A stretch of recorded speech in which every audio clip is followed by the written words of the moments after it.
വ്യക്തമായി. മർദ്ദനം തടയാൻ ശ്രമിക്കുന്നവരെ അസഭ്യം പറയുന്നതും ദൃശ്യത്തിലുണ്ട്.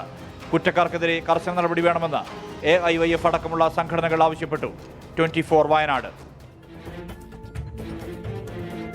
കൊല്ലം കടയ്ക്കൽ കുമ്മിളിൽ ഭർത്താവിനെ വെട്ടിക്കൊലപ്പെടുത്താൻ ശ്രമിച്ച ശേഷം ഭാര്യ കുളത്തിൽ ചാടി ആത്മഹത്യയ്ക്ക് ശ്രമിച്ചു.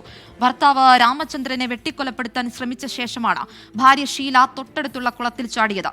ഇരുവരും തമ്മിലുണ്ടായ തർക്കത്തിന് പിന്നാലെയാണ് സംഭവം.